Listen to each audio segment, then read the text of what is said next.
How you guys all doing here? Welcome back to the GSMC Chip Shot Football Podcast, brought to you by the GSMC Sports Network. I'm your host, Manny Maradiege, live to you on June the 25th with some more NFL stories to get to on today's show.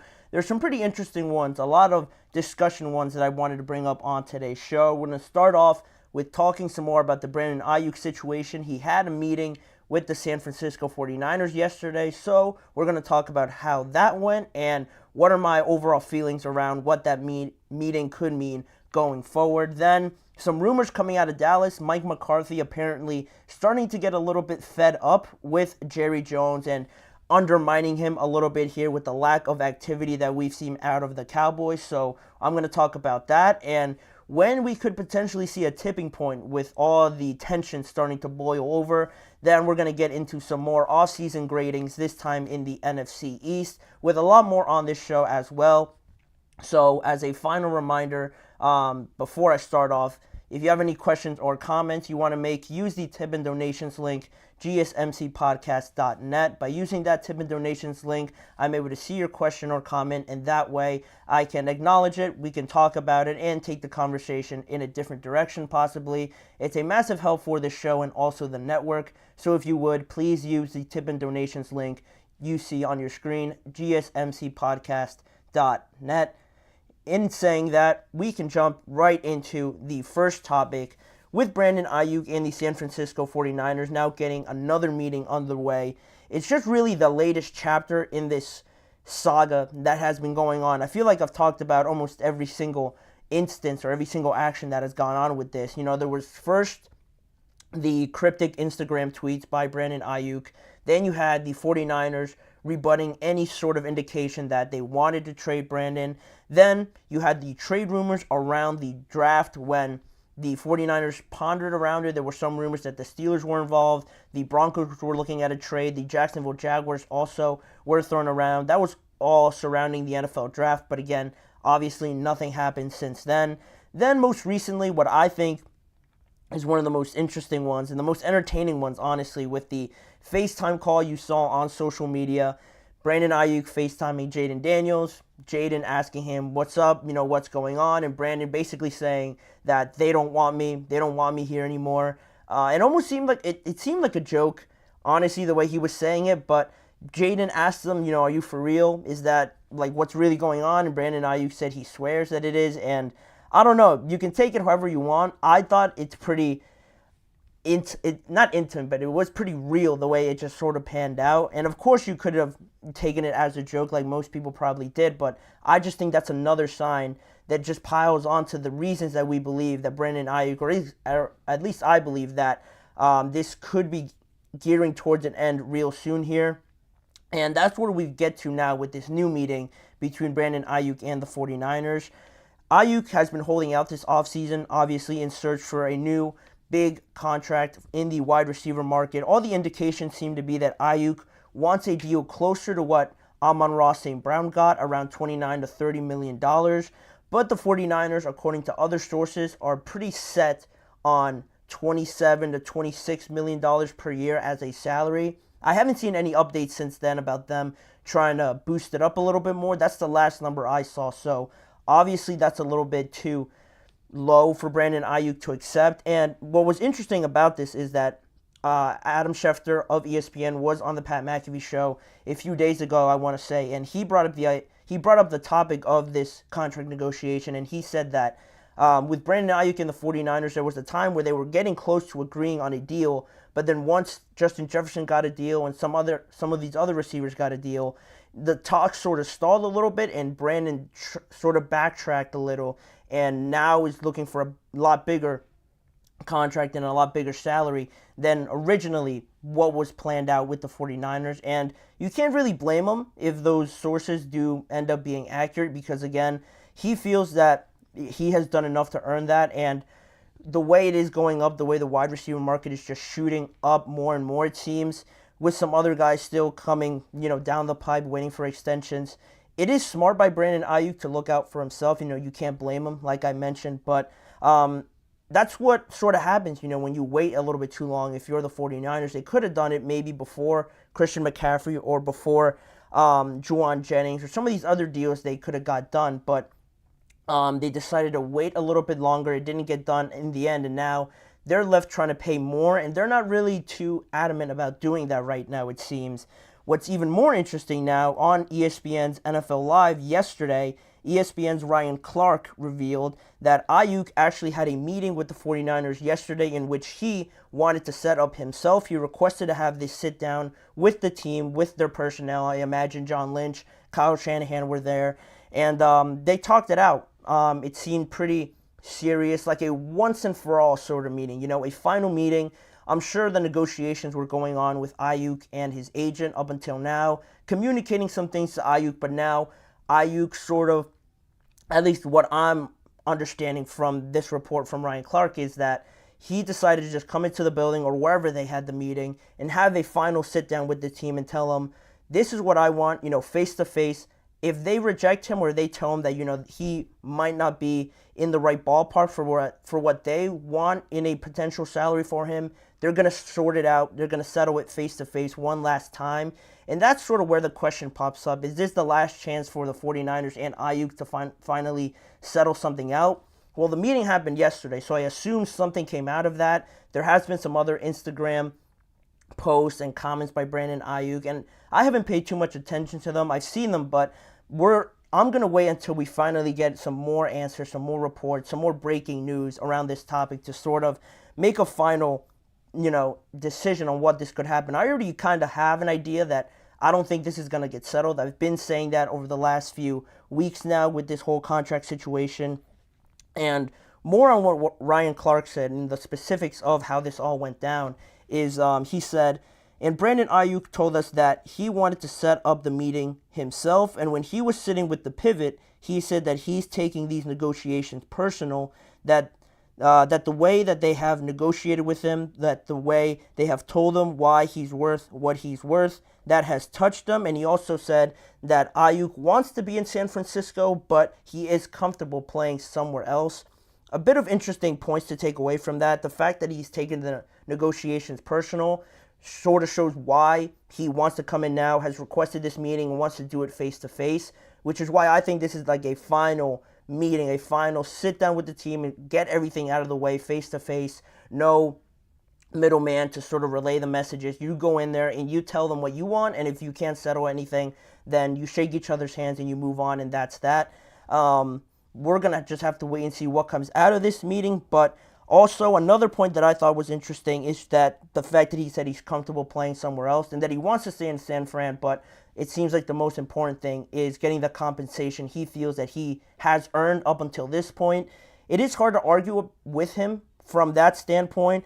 I mentioned before that I would have loved to have seen another season with him. If they had just one more year, obviously the contract doesn't work out like that, but if they had one more year, I would have extended him next year to just really get a confirmation of Aiyuk being the number one guy, but that is how the contract has worked out up until this point, so the 49ers just have to make a decision. And something else to just add on to that, to go off of Brandon Aiyuk saying that he feels comfortable playing something else, Ryan Clark, in that statement that I read, said that when he was sitting with the pivot, so obviously Brandon Aiyuk recorded a episode with the pivot, Ryan Clark, Channing Crowder, and Fred Taylor. I'm sure they recorded an episode, and whenever that comes out, more information will be released by then. But that was interesting because I saw that statement, and then I saw another clip on X yesterday while I was doing the research for this topic, and Clark also mentioned that when Aiyuk walked into that room where they were recording the Pivot podcast, he walked in with none other than Jayden Daniels. These guys are being too close. I know they're friends. I know they have a great relationship. They're former teammates. But they're acting too close, too friendly, going everywhere together. You saw an Instagram story of Jayden Daniels hanging out with Brandon Aiyuk. They're spending a lot of time together for me to not believe that they haven't brought up the idea of the Commanders being involved with Brandon Aiyuk, or now being more intrigued about approaching the San Francisco 49ers about a potential trade, especially with Brandon Aiyuk now holding this final meeting, as I'm interpreting it, with the 49ers. He'll get his answer, and if it's not something he likes, I feel like the Commanders are sitting right there. Jayden Daniels has been too close to this situation not to be involved in any sort of way, relaying that to the Washington Commanders. Their general manager, Adam Peters, comes from the 49ers, comes from that organization, so he already has a connection there. And I think they're in prime position to get that deal done with Aiyuk because they definitely need another wide receiver. I've been saying it, that Terry needs somebody else to complement him. I like Jahan Dotson, but for right now, he's a number 3 for me. To me, this is just Aiyuk wanting them to know firsthand what he wants and then getting his final answer. And if not, the Commanders, like I mentioned, are sitting right there and are chomping at the bit, really, to try to get their hands on Brandon Aiyuk. I love what the Commanders are doing.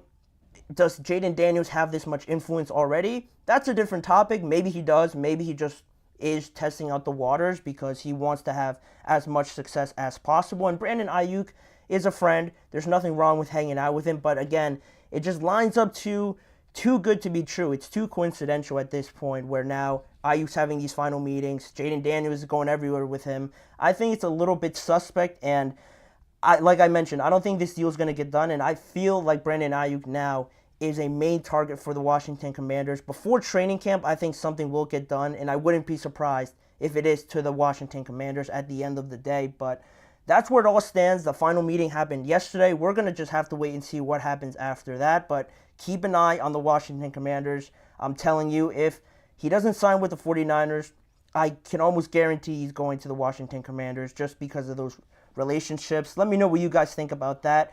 My predictions, and also, what do you think of this final meeting between the 49ers and Brandon Aiyuk? Leave your thoughts in the comment section afterwards. But in saying that, we're going to head to the first break of the show. And when we come back, some more interesting topics to go off of with the Dallas Cowboys and their head coach, Mike McCarthy, appearing to be a little bit fed up with owner Jerry Jones about undermining him in 2024 with a lack of activity shown in free agency. What does that mean for this team? When could we see a potential tipping point in this entire situation? We're going to talk about that more after this break when we return in just a few seconds. I feel like I'm losing my mind. Is everybody in the world blind? Please, Lord, give me a sign, a sign.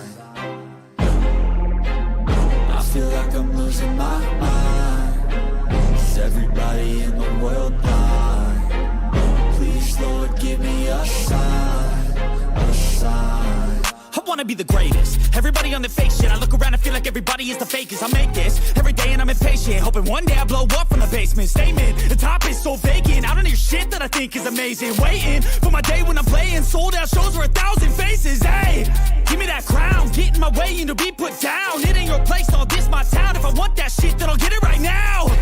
I'm losing it, the noose it fits, some losing shit, a stupid myth. You choose to live or choose to dip, you choose to fight or lose your grip and lose a gift. I feel like I'm losing my mind. Is everybody in the world blind? Please, Lord, give me a sign, a sign. I feel like I'm losing my mind. Is everybody in the world blind? Moving right along with the rest of the show and into our second topic, more on the Dallas Cowboys, a very fan-favorite topic here on the show, and one of the popular ones as well on that. This time, talking about the whole situation with the Cowboys. No contract extensions, nothing like that. More focusing in on the head coach, Mike McCarthy, and his feelings towards Jerry Jones.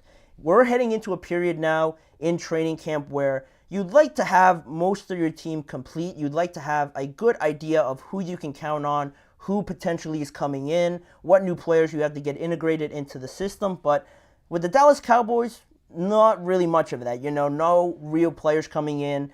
The contract situations, they are what they are. Are they going to happen soon? Are they not going to happen soon? The Cowboys haven't given any inclination of that being the case anytime soon. So now to focus on Mike McCarthy and what he has to sort of deal with now because of this entire circus going on around him, for a lack of a better term.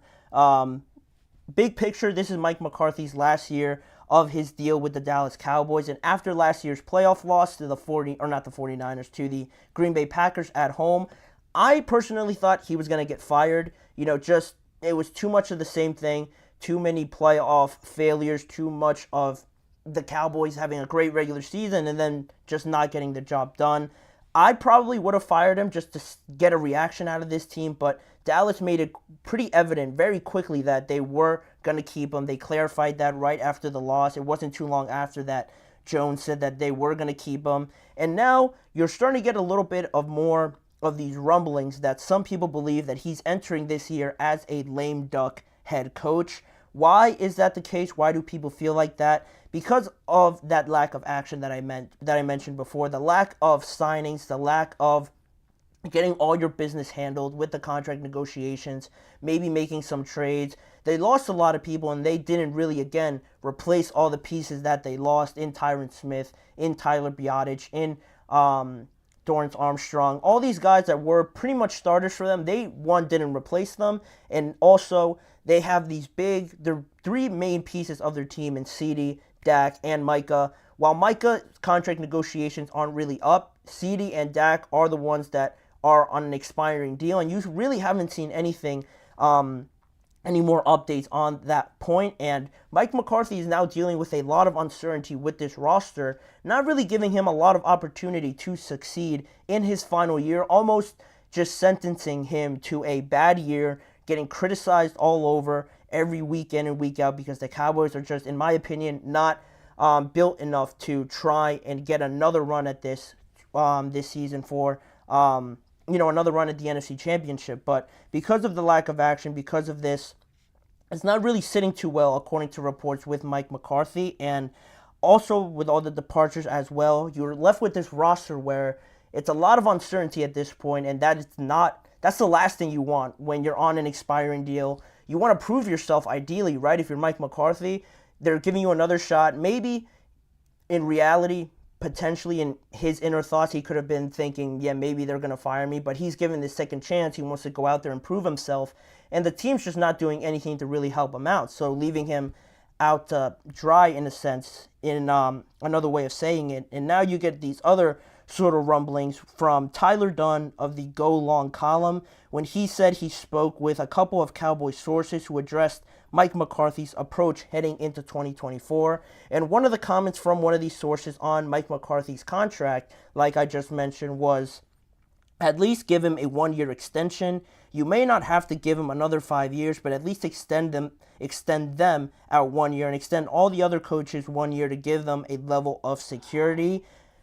From that standpoint, just on that statement, I could sort of understand where he's coming from, just from a fairness standpoint, because, again, it doesn't seem fair. You want to give Mike McCarthy the best opportunity from just a moral standpoint, right, of being, I guess, a good person, but extending him 1 year, I just finished saying I would fire him, so I probably wouldn't have done that to avoid this whole give and take. I'm on your side, I'm not on your side. I say I'm on your side, but my actions don't show it.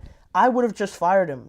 Realistically, just plain and simple, I would have moved on from him and brought in a new voice to try and get the troops rallied here.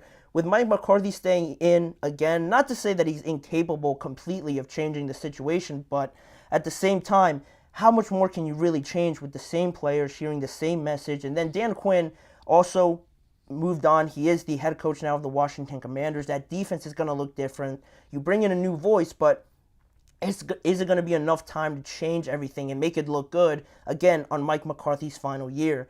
All these actions don't really line up with the timeline of Mike McCarthy trying to get the best results as soon as possible to just save his job. It seems like the Cowboys are planning long-term without him, and if they were going to do that, again, why not just fire the guy and just have a new voice in there and just move on from this, rather than having all of this back and forth, all these distractions outside of just playing football? But Tyler Dunn continued to speak on Mike McCarthy's feelings that he feels that Jerry Jones is sort of undermining him with a no-win situation this year. And Tyler Dunn specifically said, McCarthy's doing it the best he can. Some of the people I've talked to have said that he's getting fed up with it a little bit. And that's, as to be expected, honestly. If you're Mike McCarthy, you're trying to get everything right. You're trying to get all your ducks aligned. It took until mandatory minicamp for Micah Parsons to get there. Again, he didn't have to be there, but I just feel like Mike McCarthy now is starting to feel a little bit of pressure, trying to save his job, trying to get everybody in there to sort of get this message out there that, guys, we have to come in here, we have to get this season right. Not just all solely on him to just save his job, but because he feels the pressure. He obviously wants to get this team back into winning ways, but it isn't just lining up. It almost seems like the rest of the organization is on a different page. They're on a different sort of planet right now, and what their goals are with this year, with the lack of activity, and with so much uncertainty, with so many different, vantage points and points of view on this whole situation. You have Mike McCarthy trying to be a little bit more intense about everything. Then you have Jerry Jones, the whole organization not really being too incentivized to go out there and try to get all these pieces. Again, the salary cap is a major issue. Of course, I know that is a major hurdle in trying to bring people in if you just don't have the room to do it. But again, that's their fault. That's their fault for not extending Dak earlier. That's their fault for waiting until the last possible minute to extend CeeDee, Dak, and now you have Michael Parsons coming down the line as well. You can sort of feel bad for them, but at the same time, you sort of lay in the bed that you set. I hope I said that right. I hope I said that saying right. You lay in the bed that you made. That sounds better. You lay in the bed that you made, essentially, is what I'm trying to say with the Dallas Cowboys. And when will we potentially see a tipping point, right? Because now it seems like the tensions are starting to boil a little bit. You're starting to see a little bit of animosity just within from the Dallas Cowboys sources. When could we see a potential tipping point in this whole situation? Because I feel like it's only a matter of time. If they head into 2024, they still haven't re-signed anybody. Maybe one of the stars hold out. Maybe, I don't think Dak will hold out, but maybe CeeDee Lamb holds out of training camp. Then you have to deal with all of that for the next few months. Then during the season, you have guys on different pages. You have the offense not really looking well. If everyone's not up to speed on the offense, the defense, like I mentioned, looks different. And maybe you're not performing as dominantly as you would. There's going to be some rough moments, I feel, in this regular season compared to other regular seasons where we've seen the Cowboys just steamroll everybody, finish first in the NFC East, get a high seed, and then still lose. I feel like this year it's going to be a little different. There's going to be some more bad results in there. Just based on the actions that we've seen from them getting nobody really in free agency. They brought back Zeke. They brought in Eric Hendricks. But really, that's not going to do it. That's not going to move the needle, especially when you have the Eagles going out and getting Saquon, re-signing all their players so they don't have to worry about that anymore. The Commanders got a lot better. I liked what they did. The Giants lost big pieces, obviously, but even them, I feel like they did all right by adding John Runyon, Malik Neighbors, also Brian Burns. They're at least doing something. There's some action there. With the Cowboys, it just seems like I'm looking at that meme that everybody sees, that I see on Instagram, on social media, with the guy just like poking at something on the ground with a stick, saying like, is it alive yet? Or do something.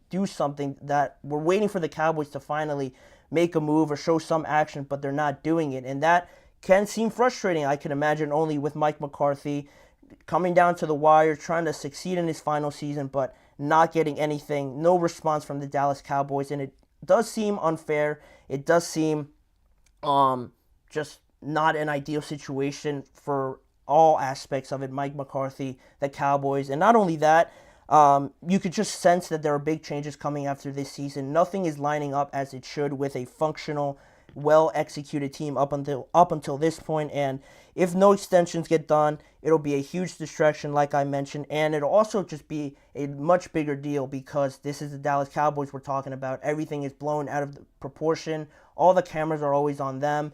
It's going to get annoying, and I would probably guess by November, October, if they're around 500, which I probably would guess that they are, and they're coming down the wire, trying to get some big wins to solidify themselves in the playoffs.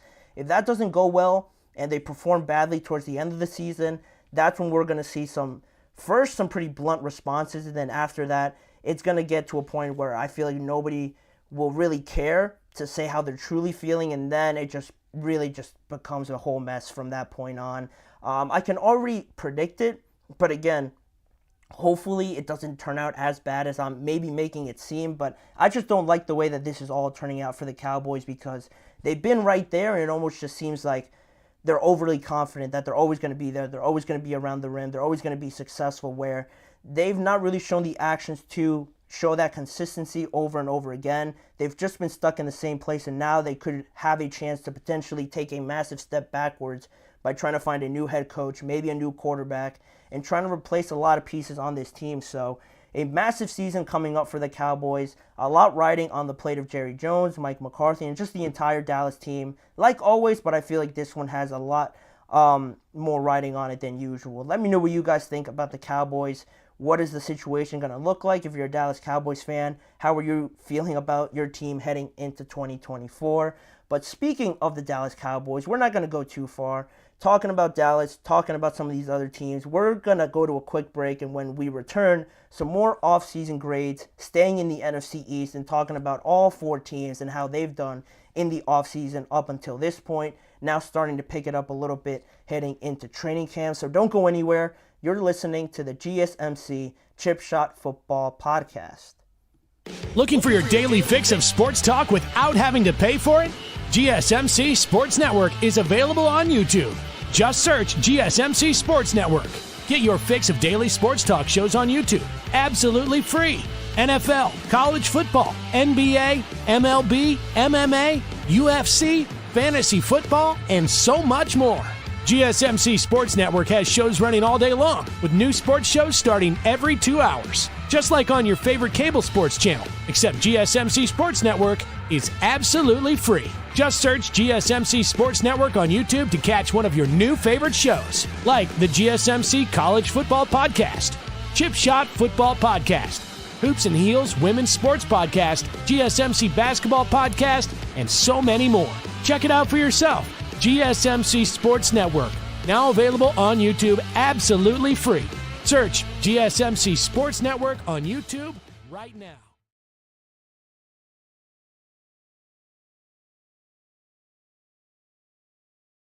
Back here now on the show to get into the third topic on today's show. Some more offseason gradings, this time in the NFC East. We just finished talking about the Dallas Cowboys. Obviously, I'm not too high on them, but we're going to talk about some more of the teams, the Commanders, the Giants, and the Philadelphia Eagles, of course, and just give them an overall grade on how they've done this offseason. So, without further ado, we're going to start off with the New York Giants. As you see on your screen, I got the graphics this time, guys. I brought them back. It was working this time. So, I got this one up for you. The New York Giants, a C grade for the offseason for them. You know, big loss in Saquon Barkley and Xavier McKinney. I wasn't a big fan of that, honestly. When I saw that happen, and then just more details of how anything to try maybe re-signing with the Giants because they didn't offer him anything. So he was just left with his hands in the air, trying to find a new solution for him and signing with the Philadelphia Eagles. There's a lot of uncertainty almost everywhere with this team, how they handled the Saquon situation, also having more distractions, it seems like, on top of their quarterback situation with Daniel Jones. They already are, handcuffed to him because they gave him that massive extension. And because of that, now you have those rumors this offseason about looking for a new quarterback. They want to move on from him. Maybe they'll draft one this year. That probably won't sit too well with Daniel Jones. He had to answer questions about that already. Probably going to have to keep answering that at some points this regular season and next offseason as well. It also isn't great that he has $80 million guaranteed to that contract. So how they handled that, and now from where they were last offseason to where they find themselves this offseason, trying to make that change already, not sitting too well with me, as you would imagine. Then with how bad it might have looked with losing also Xavier McKinney. Again, I didn't like the way that it just happened. The way that they didn't franchise tag him, almost just giving up in a sense. The way that, again, they didn't franchise tag him. They didn't really extend him or didn't offer him too much to try and keep him.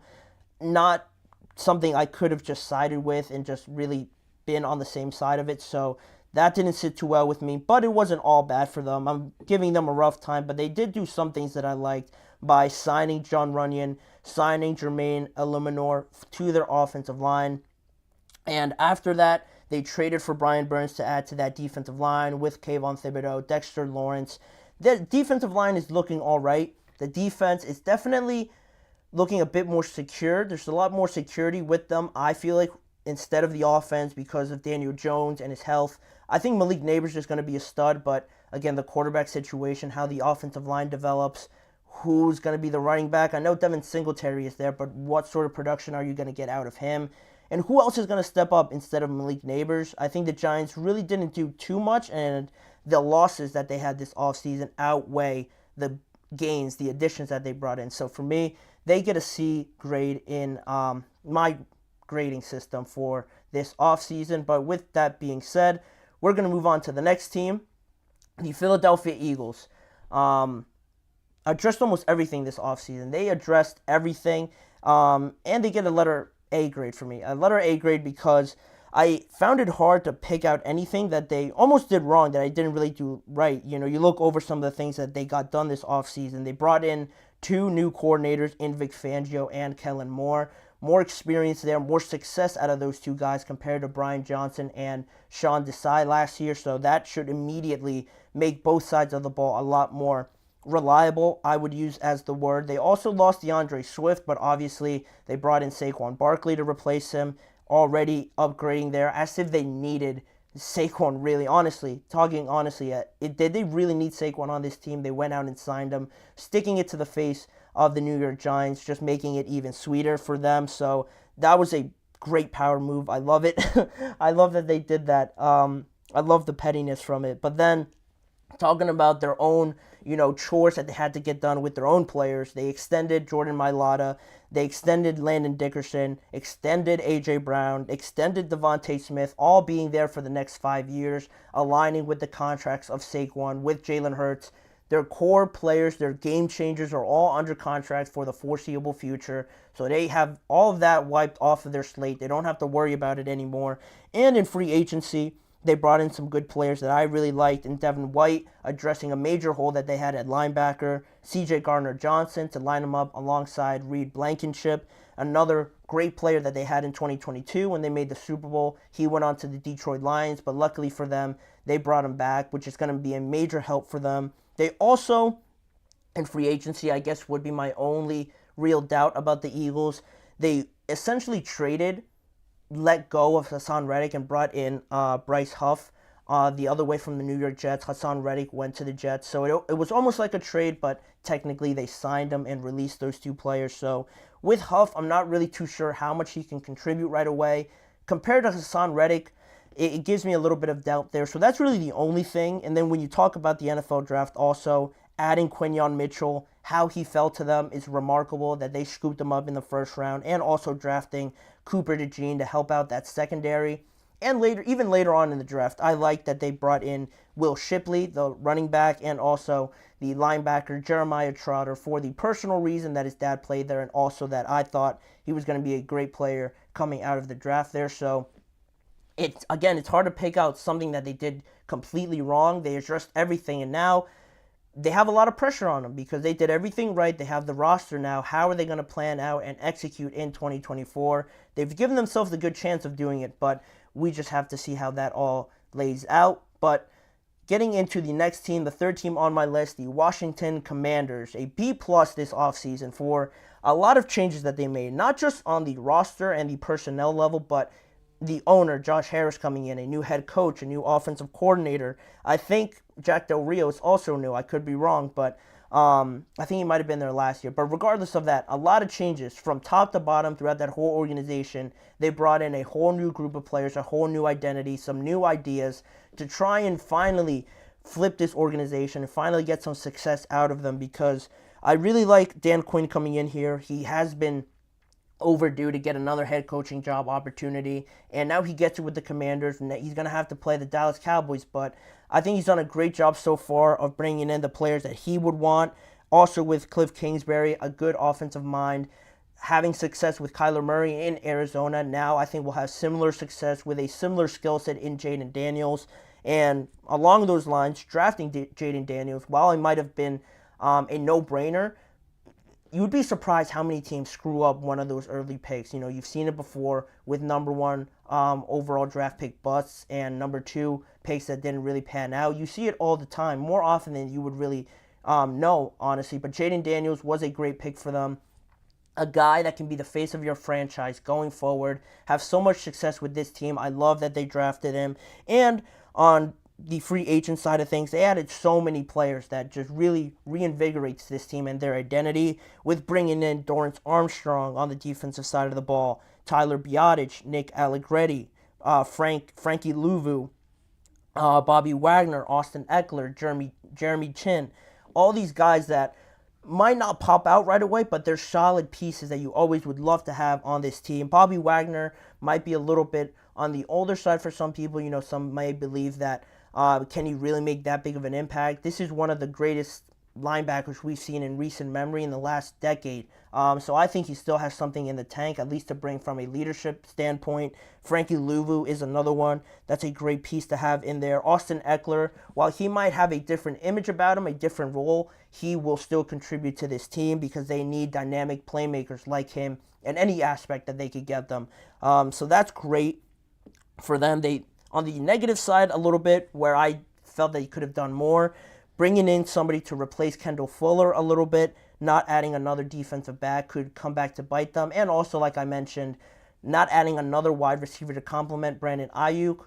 While that's still in the works, I think complement Terry McLaurin with Brandon Aiyuk is what I was trying to say. Bringing in Brandon Aiyuk, I think it's going to happen. There's too much smoke around it to not happen, in my opinion. The trade, what the Commanders give up for it will be interesting, but I think that is almost getting solidified with this team. And if they add someone of that caliber to Terry, this team is going to be very good. It's going to surprise a lot of people. I truly believe that. And the Commanders for right now get a B+ because they haven't done that big trade like I just finished talking about. If they did, they probably would have been an A or an A-. So they get a B for right now. But in saying that, the last team I will talk about, like I just finished talking about, the Dallas Cowboys, a D+ for the Cowboys. They haven't done anything. They have not done anything in this offseason. The salary cap, I know, is the main reason. They feel handcuffed by it. But again, that's their doing. That's their problem. That's the problem that they've sort of piled up on themselves because they haven't got these extensions done. And now you don't have enough money to sign anybody else. You brought in Eric Hendricks, Tony Pollard, and I want to see somebody else that's just slipping my mind. But regardless, it's only about 3 or 4 players, and it's not going to be enough when everybody else seems to be at least doing something, trying to get better, and the Dallas Cowboys are just sitting there because they haven't allowed themselves to because of the salary cap. And now a lot of uncertainty with Dak, like I mentioned, with CeeDee, with the offensive line, running back, a new defensive coordinator, new ideas coming in. How is it just going to pan out with the defense? I don't think it's going to be as smooth as people would have thought, regardless of how talented they still are. It seems like there's too much dysfunction on the other parts of the organization that it seems like it is just piling over now in 2024, more so than it has in the last few seasons. They still have a lot of talent, like I mentioned, but have done the least in this division and have the most to lose, in my opinion, with all the pressure that's always on them, all the media attention. Everyone is just waiting for this moment to kill the Cowboys and sort of tell them, we told you so. This was never going to happen. What can go wrong will go wrong. All the things you hear, people are just waiting to see it happen. And I think now the Dallas Cowboys, unfortunately for them, have given everybody the best chance of seeing them now crash and burn this season because of all the wrongdoings. And they get a D+ grade because of that. Maybe could have been lower. I wanted to be a little bit nicer here and have them at least some hope because, they still have great players, CeeDee and Dak, at least playing out the last year of their deals. But hopefully they get one of them extended. But for right now in this offseason, with the lack of activity, we get a D+ for the Dallas Cowboys. And that'll do it. That'll wrap it up for the offseason grades in the NFC East. Leave your thoughts in the comment section during the show or after the show on what you guys thought of the grades, and maybe I was too harsh on one team. Maybe I wasn't harsh enough on one of these teams. Let me know all your thoughts, like I mentioned, down below. But that'll wrap it up for that segment. We're going to head into another break, and when we return, more topics to talk about. Justin Fields and Russell Wilson, the quarterback battle going on with the Pittsburgh Steelers. What is it going to look like? Why do some people believe Russell Wilson is ahead of Justin Fields at this current moment? And also, a discussion point to bring up here on today's show. Is Jalen Hurts a top 15 quarterback? Somebody in the media has serious questions about that. I'm going to get to it and give my thoughts on it when we return. You're listening to the GSMC Chip Shot Football Podcast.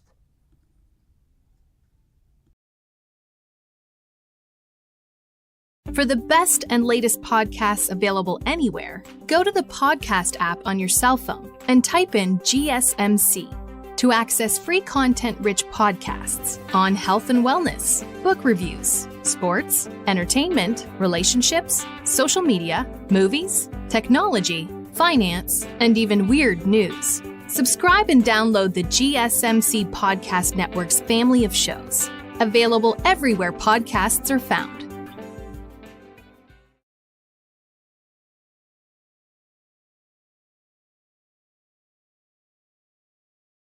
Welcome back here to the show. Heading into our next segment, one of the most anticipated battles, position battles in this year's offseason, heading now into training camp, is the quarterback battle between the Steelers, between Justin Fields and Russell Wilson.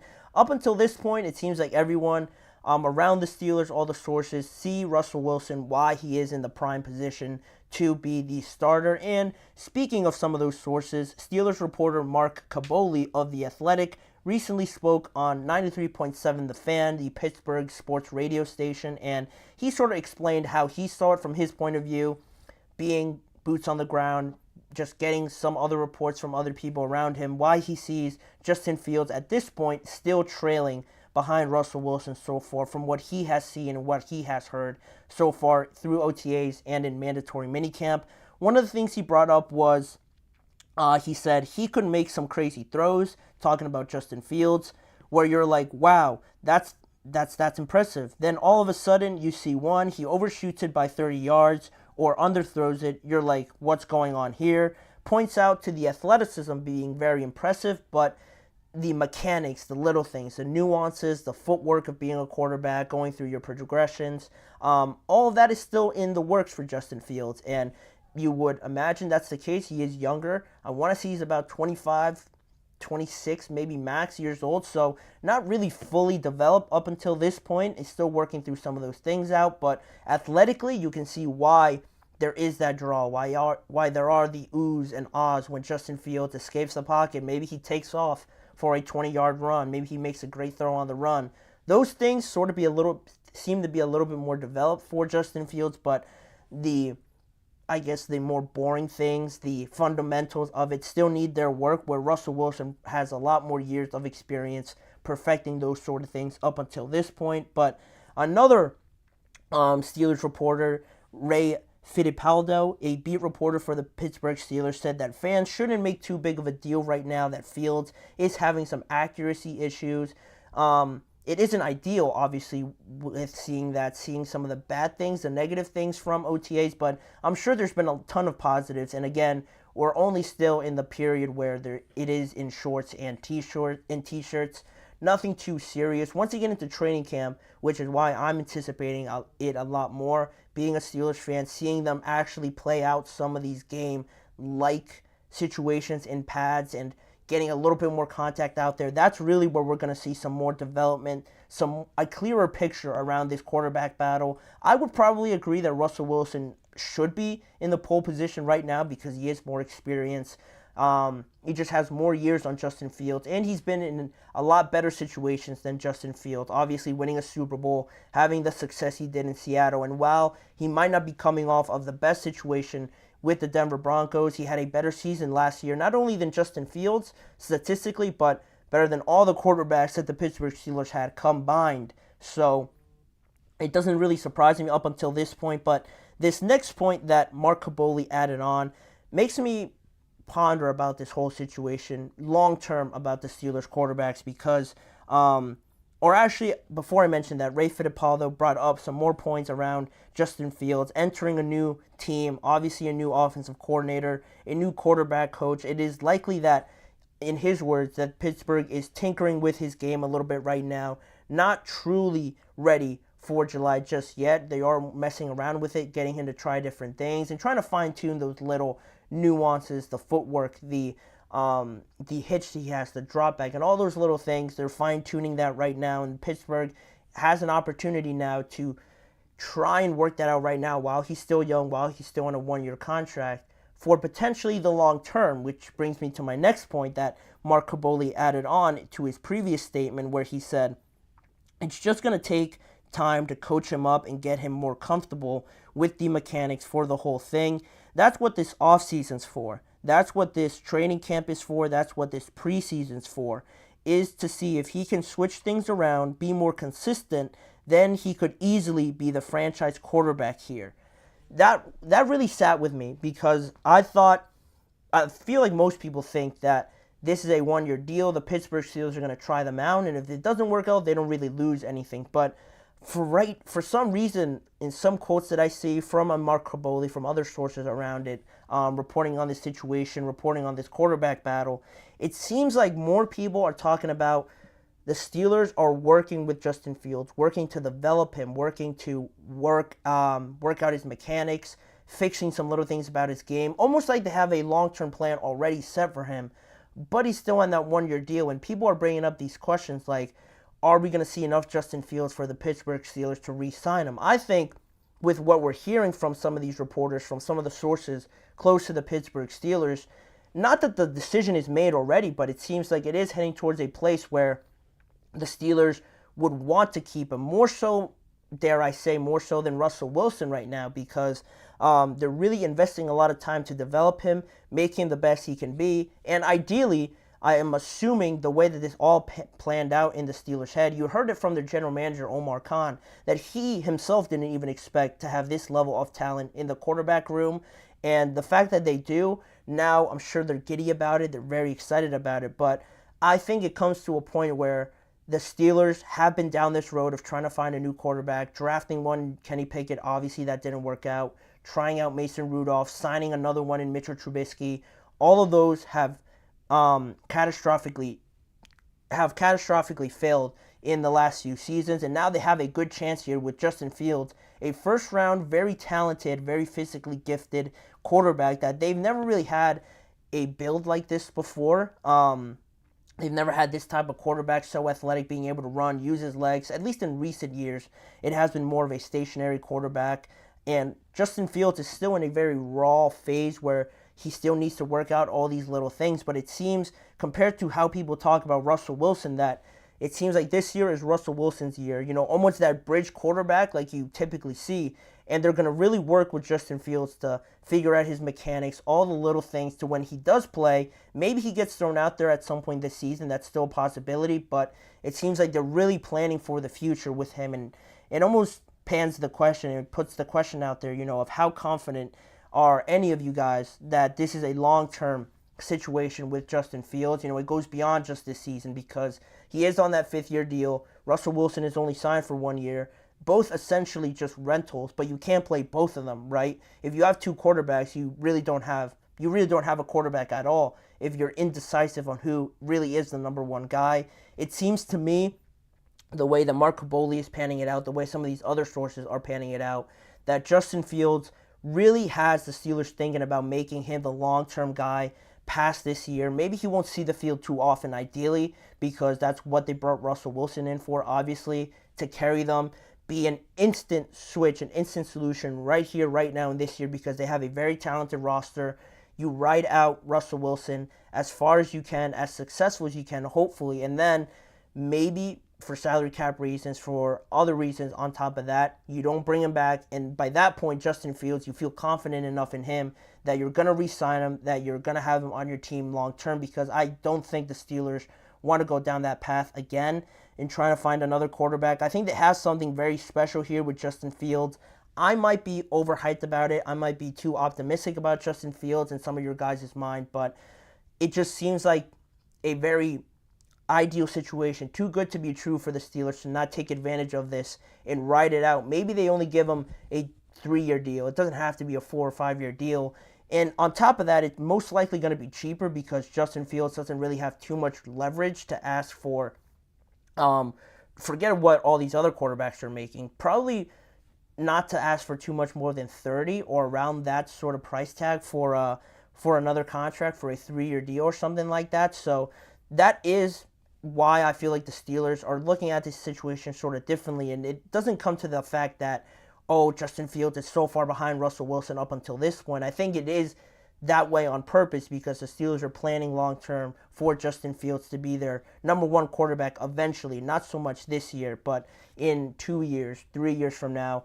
I feel pretty confident in that. It isn't something to write too much into at this point, but that is how it stands. Maybe Justin Fields impresses everybody in training camp, who knows, but for right now, I don't take it as such a groundbreaking thing to talk about, more so than Justin Fields starting to favor the Steelers as their long-term number one quarterback. But that's just what I think. I would love to know what you guys think about the situation. Who would you rather have at quarterback this season and going forward, Russell Wilson or Justin Fields? Leave your thoughts in the comments section down below. But that takes us to the last segment, sticking with quarterbacks from Justin Fields and Russell Wilson to Jalen Hurts now. Back to the NFC East, back to talking about the Eagles. Is Jalen Hurts a top 15 quarterback? I have some stats to bring up, some interesting quotes from Nick Wright, a Fox analyst, and just my overall final verdict on Jalen Hurts and how this season is pivotal for him to get back to solidifying himself as a top quarterback in the NFL. So stick around and listen to that conversation when we return in just a few seconds.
We are back here now for the last segment on today's show. A lot of quarterback talk on today's episode, but we're going to continue that here with Jalen Hurts.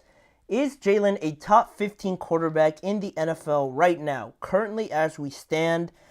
Last season might not be a great inclination that he is in that conversation, but it is crazy because I feel like people talk about Jalen like last year, he had an awful year. It feels like everyone talks to him in that light, like his year last year was one of the worst in just the NFL in general, not just in his career as a whole. But if you look at some of the numbers that I went back and just compared from 2022 and 2023, you would be pretty surprised, at least I was pretty surprised to see how the numbers panned out here for Jalen. If you look at your screen, and I'll also talk about it here on my sheet, that Hurts in 2022 and Jalen Hurts in 2023, you look at the numbers and they're pretty comparable, pretty similar, but obviously the end result wasn't as many people would have expected. The completion percentage was basically the same.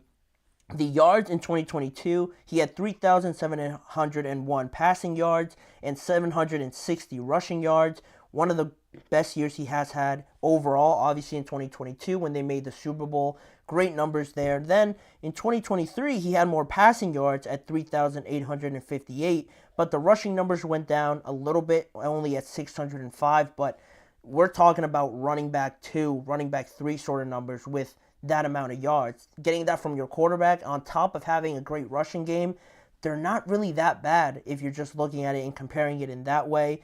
22 touchdowns to 13 rushing touchdowns in 2022. And then in 2023, more passing touchdowns by just 1 and 15 rushing touchdowns in 2023. So both of those numbers went up. Again, not really buying too much into this idea that he was really bad last year, but the interceptions is where the main problem shows up, right? 6 interceptions in 2022, a little bit less, or a little bit more careless, I should say, in 2023 with 15 interceptions, and the QBR dropped from 68.3 to 60.1 in those 2 years. But I think the carelessness, the interceptions, at some point, it is bad, obviously, seeing your quarterback throw an interception, but it was the way that he threw some of them. It seemed like very different ideas of what the play should be, very different perspective on what A.J. Brown, what sort of route he was running, what Devontae Smith was doing. It seemed like a lot of finger pointing and a lot of just shoulder shrugging at some of the plays where they're left confused as to why they ran that sort of route, or why did Jalen throw it at this point and not where I thought he was going to throw it. So those sort of things that I think really come down to the idea of the coordinators and really more so the game planning, more so than just Jalen Hurts being an average or a bad quarterback. The numbers sort of show differently other than the interceptions, basically still the same numbers he put up in the year that he went to the Super Bowl. So what more can we dig out of this? What more can we get from this information that gets us to an answer on whether Jalen Hurts is a top 15 quarterback or not?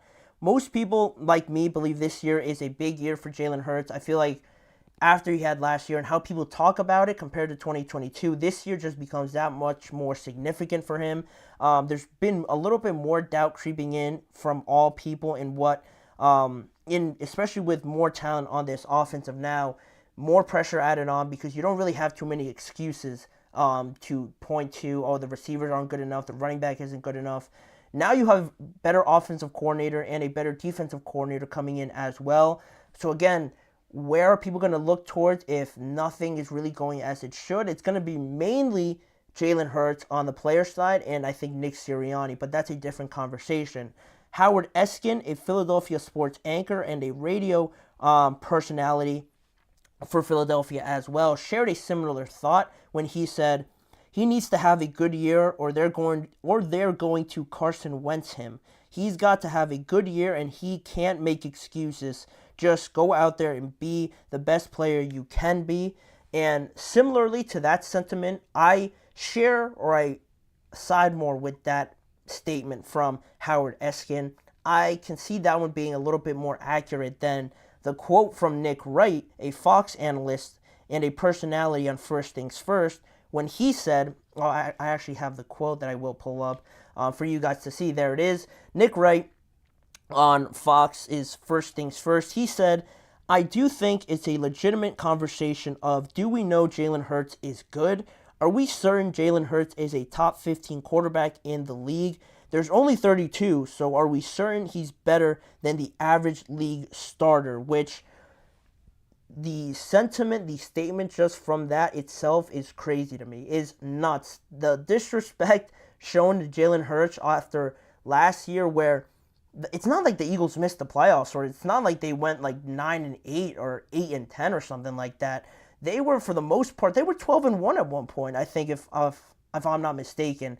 And then it was towards the end of the year where obviously you don't want that to happen, but they were not awful by any means. And like the numbers that I just showed up on the screen showed, Jalen didn't have an awful year. It looked worse, and it seemed worse because the wheels sort of fell off in the last 5 to 7 weeks there in the regular season. But on top of that, to say that he's not a top 15 quarterback or question it, or question the fact that he's better than the average league starter is nuts. It's disrespectful to Jalen, because comparing him to an average quarterback, no average quarterback can do what Jalen Hurts does for the Philadelphia Eagles.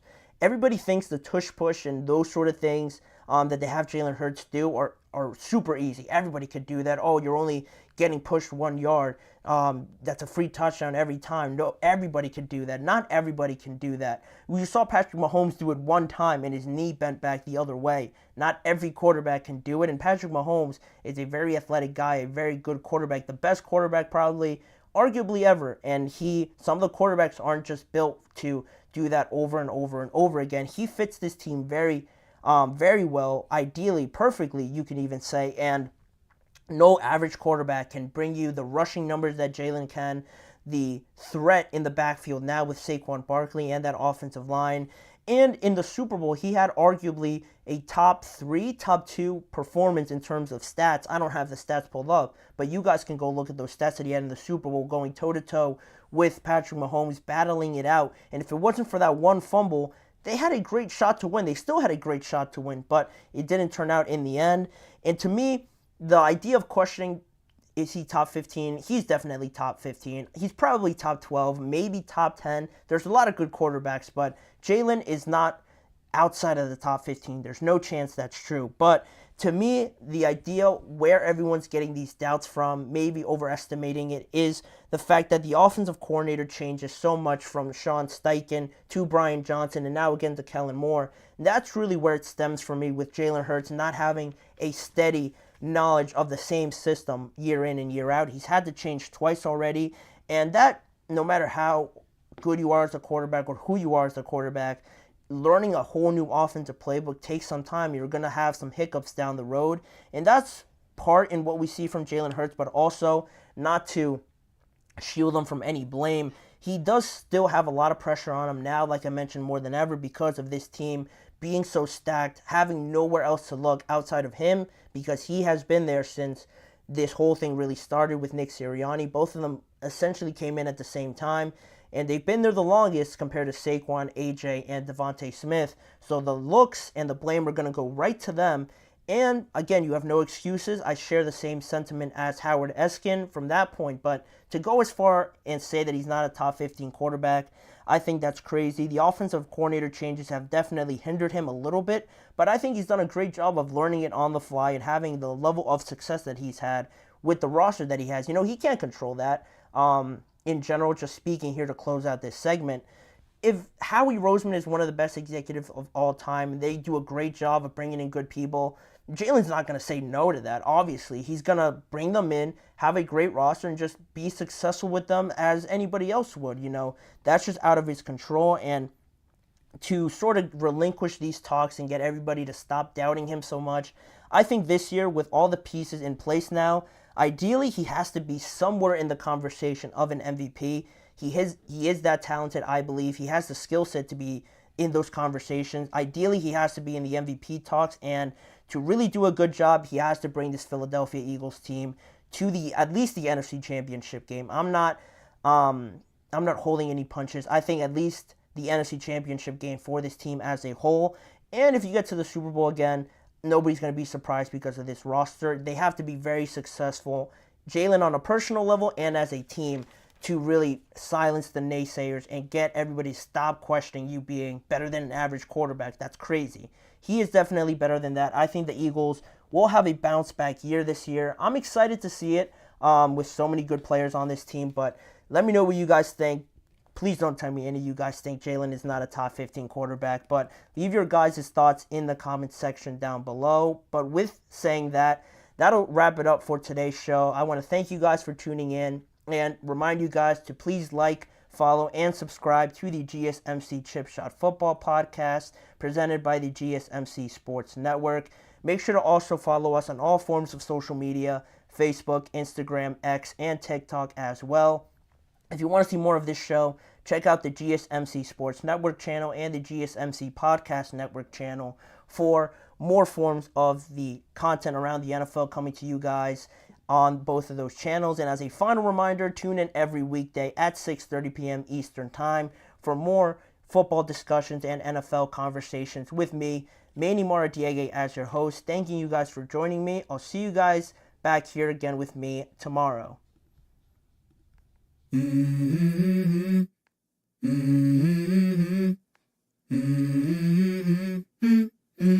Let's go. I wake up to a little bit of drool on my pillow, feel like it's gonna be a bad day. Yeah, I'm tired of shit, and the coffee ain't hit yet, damn ain't that great.